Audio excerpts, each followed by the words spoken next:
Live. Okay. Live, Live. hey. It's like Welcome to Nemo. freedom. Good Hey, morning, everybody. Genesis. Whew. Here we are. It does not feel like Friday. I heard one of you say, like, is it Friday? No, Like I don't feel like Friday at all. Mm-mm. What day Monday? is it? No, I don't know what day it is. I know it doesn't feel like Friday. Yeah, maybe it's like Friday-ish. It feels Friday-ish. kind of like Wednesday, Thursday, like, I don't know.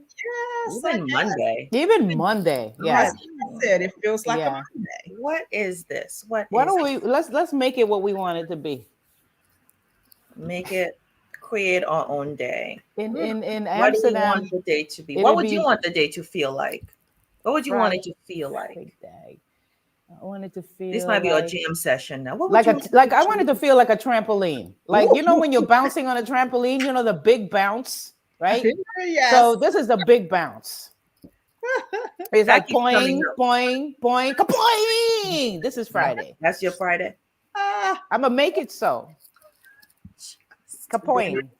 then it is so. That's what it is. What about you, Tracy? I don't know if you have the energy for trampoline activity right now. Come on, No, but Slay I Gang. can envision it. I can envision it definitely. We got the book Slay with Yeah, we're gonna Slay. slay. Here, Yeah, that's what we're here for. Can't forget what we came here for. right. Any day, whatever day it is, we slaying. We Here. slaying. This is where we do it. Yep. So This is where we This do is it. how we do it.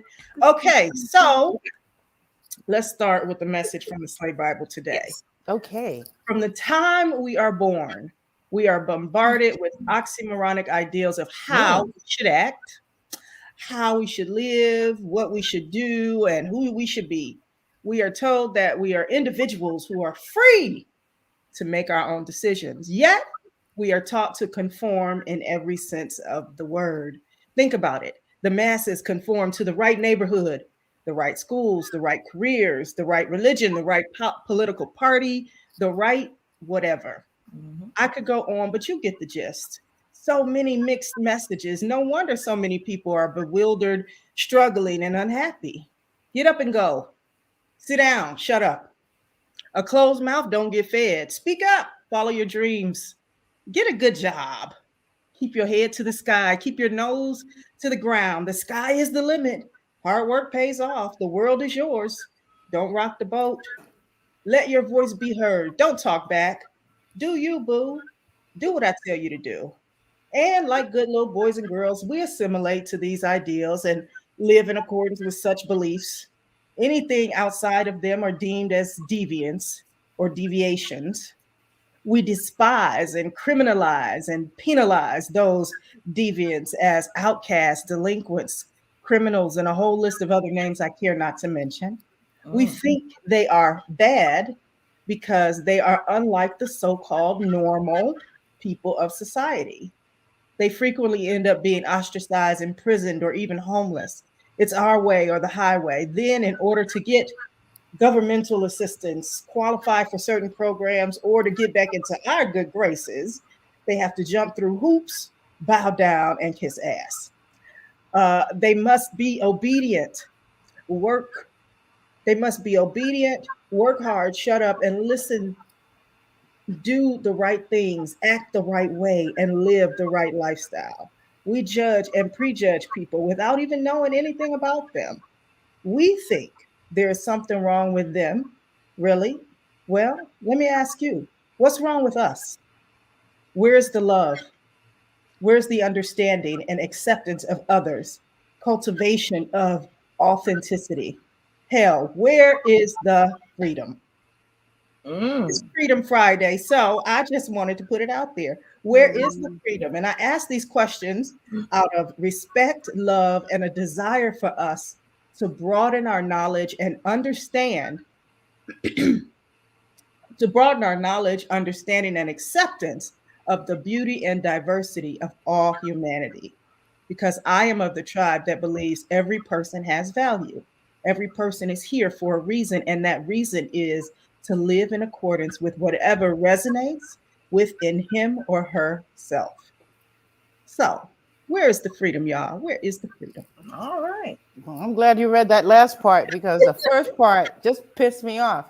I remember. I was like, wait, I'm turning schizophrenic listening to you. Because that's the condition they have us in. And when you read it out loud like that, it's so clear. That's schizophrenia. Those you're describing the same thought patterns and thought waves, and it leaves you doubting everything you could think of. Yes. You know, it leaves you questioning anything that you see. And it's hard. You can't remember, or was this good or was this bad? You know, what am I supposed to be doing now?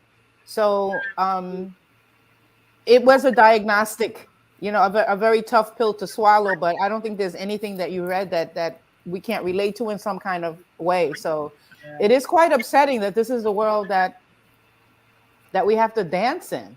It's not even a good dance. I don't know what that is. And that's not the dance I want. That's just right. That's why that little part in the middle. Oh, it's coming from love. I'm asking, you know, to reminding us of what the quest is. That you're not just stating it to say, okay, here's this big mess over here, but to begin to come at it. You know, you're asking the listener, the reader, to come at it from a place of let's fix this. Let's do better. Yeah, exactly. You know, I like that.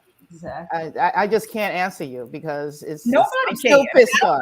It's so irritating. You don't pluck my nerves.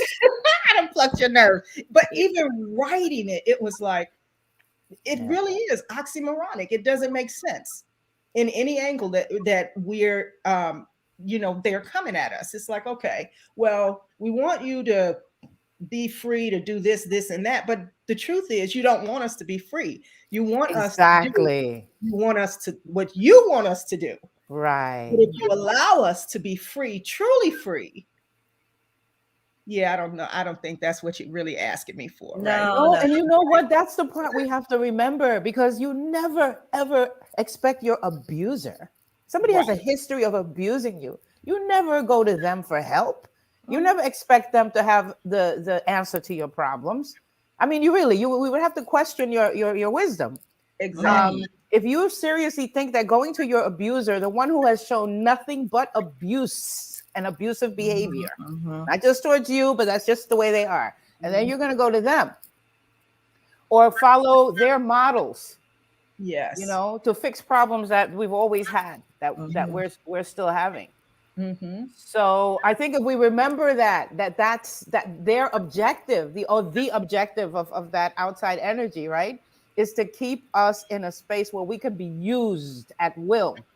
Exactly. We can be utilized like toilet paper to create companies, to wipe other countries' ass, to go somewhere and kill somebody. We could be used and manipulated. Right? That's the stink face now. We're like, Yeah, and if we can remember that that's their objective, that's the objective, then we have to stand in our own truth. And I have to confess that that's, in the beginning, I think we're all lazy that way.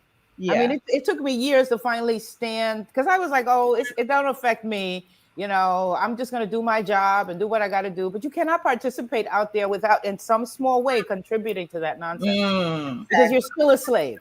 Exactly. You know, you're getting up, you're out of your own bed, in your own comfort, from your home, you're leaving your children, your family, and everybody, and you're going somewhere else. Yeah. To give someone who don't give a damn about you the best of your life. We give them 30, 40, 50 years. We give them the best years of our lives, and then what's left for us is nothing. Nothing. You know, so yeah, I think as long as we play in that, I'm not condemning anyone. This is a woke moment, right? We wake up and like, oh, I know what that's about, and I'm going to look at my life differently now so that I can see places where I can exist without surrendering to that, or without playing a role, you know, in that. Yeah. No, that's like, ooh, that's a lot. That would have been like a jam session for like a half a day. Right. Just to unpack, process, reflect, and then literally, as we started saying, to create the reality that we want. Because I think the programming has been so good.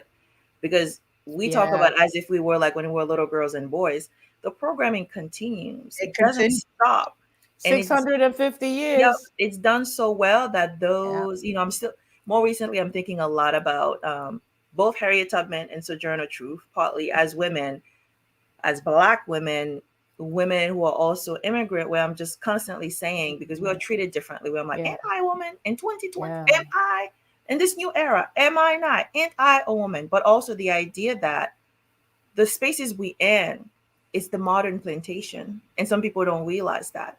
Like because you're getting a paycheck, because things are being said to really keep you in place and in check, you think it's freedom. You think you value. You think you're gonna be appreciated, but you're simply a number still on the block. And you can be sold and dismissed and thrown off at any moment for no reason. And that's all legal, Mm-hmm. right? As human beings, Legalized slavery. yep. Yeah. As human being, this is still happening. And then you have others. What's disappointing who may look like you or say the right thing and all the progressive stuff. Oh my God, humanity, dignity. As you were mentioning all the government support stuff, I'm like, that's the one thing I'm like, stay away from that. If you ever want to feel inhumane, try to get support as a person who doesn't have the means to stay afloat for whatever reason. And some of it is circumstance. But for you to be able to go and ask for help and see how you feel, like how much smaller you continue to feel every time you even have the courage to ask for help. Yeah. Because we all demonize, penalize, criminalize for just asking for help and for just sometimes being in circumstances beyond our control. But we are blamed for those systems that were created way before us, and you're trying to live within them. But then you're being blamed for a system you never created. But then Right. to make you believe like you the one who created the Your situation fault. Mm-hmm. right? It's just like, It's your and it's fault. working perfectly because there are other people blaming the victim. There are other people literally penalizing, and you get re-victimized over and over simply because you don't have the means, you don't have the power, you don't have the privileges that those who created the system way before still have and sustaining and maintaining for their own benefits. But then those are also camouflaged as the saviors of the world. And so that's even more confusing because your sanity is going to be questioned because it's like the people who appear to be helping or progressive or whatever it is, these are the owners. These are the one literally maintaining that system that you in right now. So that's what when you say the Yeah. abuser, like, and then sometimes we're going back to them and say, hey, master, can you help me fix this? Can we change this policy? Can we change these things? And you're like, in what world? Yeah. What would that do for me to help Yeah. you be in a better situation?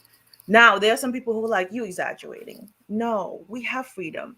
We have this document. We have this and that. Look how far we've come. I'm like, how far have we come? You literally did not. I mean, we made some progress, but we are so happy with crumbs where I'm like, those are crumbs. You don't have a piece or whole of anything. They are still crumbs from like hundreds of years ago. And we still literally, that's what we fighting and begging for. And now it's like we divided just Yeah. for those piece of crumbs. And we're still being mistreated, but not seeing it for what it is. And for us, not even be willing to like, okay, what is this? Like be able to look at it critically and see it for what it is, but then deciding, okay, what are we gonna do? Right? Because sometimes we still going again to the source of your literally your demise and say, oh, can we fix this? I'm like, no, that person doesn't want you to to be free at all. Their whole hope and goal is for you to stay exactly where you at. Keeping us hating ourselves is the best weapon that they have, because when they disempowered the black woman by convincing her to hate herself, to hate the way she looks, even her daughters passing on that same self-hate. We don't define it as self-hate. To us, it's just obedience and to make the abuse stop. So we thought that by doing it this way, that the abuse would stop. So now it's time to take stock. It's like, wait a minute, we did it. It didn't stop, Nope. right? Straightening my hair did not get me more respect as a corporate executive. Right. Shaving my head didn't do it. Like it doesn't have nothing to do with that. It has to do with getting us to suppress who we are. Even listen, I thought that the cosmetic industry, like the hair straighteners, was a $1 billion industry, which I think is a lot of money, but it's $1 trillion. Okay. That's a lot of freaking money, and billions of it are all from Black women. So we drank the Kool-Aid. Now we listen. We're descendants of Egyptian gods and goddesses. So we invented makeup. That's not what I'm talking about. Painting our faces. I mean, indigenous people. That's what we do. That's ours. We did that. So we have nothing against that. And even putting extensions in our hair. We used to dye hemp rope and braid it into our hair, or black ribbon, right, or wool, or threads or something. So that's us too. That's not what I'm talking about. I'm talking about the complete disfiguration, the complete altering of your features, so that you can to take away the Blackness, to learn to loathe your super curls to the point that they're giving them numbers now. I mean, we're super curly. That's what we are. So it's like all of these hidden, not really hidden, but all of these little programming things, right, that are in everything we do. And even now, the way the Black woman is being portrayed, she's light skinned. I looked at, when I was in New York, I'm looking at all the posters, all the media, where anywhere you see a Black woman being represented, it's extremely light skinned, with the exception of the plus models, where they're using like really dark skinned women. So, we're being sold all kinds of fallacies along the way. And if we remember that's not our friend out there. Yeah. Woo, that thing is, it's, and it's everywhere. It's not one. So Belinda's asking, am I talking about the political system that is trying to keep us from freedom? It is beyond political system. There are multiple systems. But good question. Yeah, because even when you think of the spaces we started in as children, and even now, there are multiple systems that are interconnected, and they complement each other in this quest of programming us and keeping us in check. So you have the home, there are multiple institutions. We have you have the church who do the same. The media is like the biggest one that's like truly, oh my God, that is the foundation of all, like everything. And then when you think of who control, sometimes it's not even, you think it's multiple people. The world is so many, it's not the whole population. You're still talking about that small percentage that control the whole. And so either you're part of that, and it's done well from everything you're watching, you're listening to, your devices and so forth. It's all interconnected. And so it would be great to be like, oh, it's that one system. Those systems sustain it, they maintain it. Those are literally the ones, all the players, they know their role and they do it so well, because wherever you go, it's at play, particularly as women, minorities, and any who's like in the outsider, who's not part of the mainstream, who's not part of the power structure. And so if you're not part of that, literally in that, and a lot of us is, we really think, like a lot of time, like I love having conversations sometimes with kids who are younger, because they question the obvious. It's just like, why is this way? Like, why do I have to do X, right? Like there are some things where they're like, this makes no sense. That's why I love this oxymoronic term. You come up with you're like, that makes sense. It makes no sense. And they'll tell you like, why do I have to do this? Like there are certain things that are at play that we're like, you do this, right? Because when you read the passage, like, do this, don't do that. And then you do the one thing, they're like, no, don't do that, do the other one. And you're trying to maintain it. And I remember kids sometimes with the simplest thing, where it's been like some gender stuff. Where I remember my son went to buy, like, I don't know what they were buying. And it was like, deodorant come in all these flavors and smell and whatever. And he's like, why can't I smell like strawberries? And I'm like, oh my God, that's a good question. Why are they separating these things? But they look at it literally like, I just want to smell like a fruit. So you're saying like, I can't smell like a fruit because I'm a boy? Like, what are you saying? They don't make it for you. Like, right. And so it's like, why would I just want to have like this unscented situation or this weird thing? But what you're saying to them, they're like, so I can't smell like strawberry. So I can't do this. And so you start seeing, like, when they see things happening, like, why is this? And some are very simple. And to us, they're like, oh, this is like child, whatever. But we do certain things where you're like, no, you can't do this. And you're like, how come? But then you look at somebody else doing it. No one questioned them, right? So if you look at it at bigger issues where you're like, how come this person can go out and run at night shirtless? Any of us try to do that and see how you feel. Just thinking about the thought of like, whoo, it's midnight. Do I really want to walk out of my house Tell me how much freedom you think you have as a woman, as a person of color. Try leaving your house and see the thoughts, the feelings that come with the idea of being out in the street. And sometimes for some of us, even in your own home, like you don't have that freedom. And so a lot of time it's just allowing you to think about that. But also for those who, if they're not in that situation, allowing yourself to put yourself in that situation and see, because some people don't see it. They're like, you exaggerating. Like, this is a free country. We can do this, we can do that. But of course, in comparison, we're always pointing at the other. Right. And we're trying to make things happen in places where we have no business in. But I'm like, we refuse to look in the mirror and see what we're doing in our own backyard, in our own home, in our own streets, in our own cities. And right? that's where it has to start. It has to start with you looking in the mirror at you. Yeah. You know, that's the whole point of even bringing it up at this point in time. Like, we think we're free. Well, okay, let's have a conversation. Let's begin, you know, reading the book. For those of you who have the book, 82 to 82, 83 is about where I was reading from. But let's start having these conversations. Let's start putting this on the table. If you really believe you're free, okay, I'm fine with that. I want to continue to have these conversations. So bring it. To be continued. So I hope we answer the question, Belinda. And I think that's where I think sometimes talking to each other, sharing those experiences, because sometimes we're not gonna know, like, all those experiences, we're not all gonna go through them. But my thing is, when anyone come to me, I believe their lived experience. I don't question it, because I know the world that we live in. So I don't need you to prove nothing and bring me receipts and all that. Your stories, particularly when you're talking with people who've been victimized, it's not a one-time thing. You've been victimized over and over, whatever spaces you in. Like, to me, as far as I'm concerned, particularly as a Black woman, there is no safe place for me. None. I used to think home was safe. Like, safety is like within me, as we talked about in terms of that sacred space recently. There is none. I don't want to be delusional into thinking like, if I'm here, if the doors are locked, there is none in my bed, in my behind, none of that.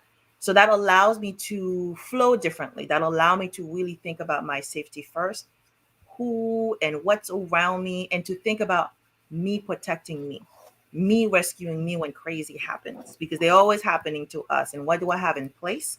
I don't expect anyone, any system, any institution to come to my rescue, especially as a Black woman.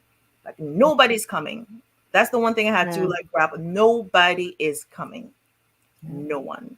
And so we know that.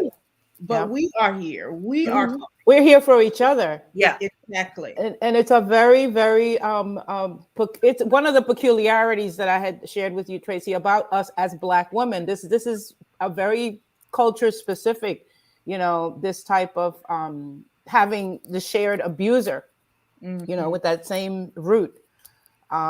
So it's a space that we understand about each other. Yes. Yeah. Yes. Thank you for bringing it up, Marie. That took a cojones. All of it. So thank you everyone for stopping by. We're gonna say thank you. And so writing the book took cojones too. And living the book. Living the book takes more cojones. Yeah.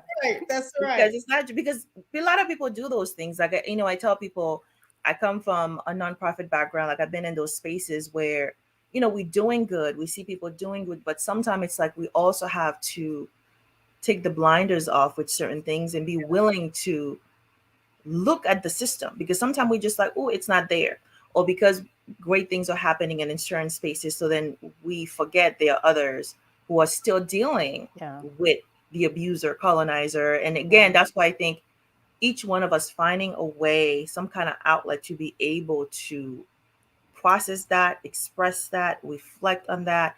And to me, that's a way of maintaining our well-being and sanity. Because one of the things, particularly as women, we get so many titles, right? And for us, we get triple, quadruple titles. So it's like, crazy is always one of it. There's always hysteria with us. The moment we, the thing they're telling other people to do, like, do this, you unlimited, all of a sudden we are too much. We are aggressive. We are this. And so the thing that allow others to be free That's a threat when we do it. When we speak, that's a threat. And so it's not received the same way. So free looks different depending on where you at. And free is also about, you have to put that in context, because sometimes we're like, oh, if it's good for you, it's good for me. I'm like, no, if you try to be that free, you're going to get killed. Literally. For real. Killed. Yep. Yep. So you have to think about, that's right, where you at? Like, who's there? And how does it truly apply to you? Because sometimes we really think it applies to, and it's been since the beginning of time. Like, you see movement where you're like, oh, everybody get this. And you're like, no, really. we didn't get ours. It wasn't official for us until like much later. And even now, we're still not sure. Like, but again, we get to create that within our own communities. All right. And that's going to do it this morning. Thank you all for sharing today. Thank you for joining us for Me Moments in the Morning. For those of you who are coming on over to Clubhouse, please do so. Yes, and we'll continue by sharing our gratitude, intention, and affirmation of the day. And with that, we are complete. Much love to you. Thank you, everyone. See you next time.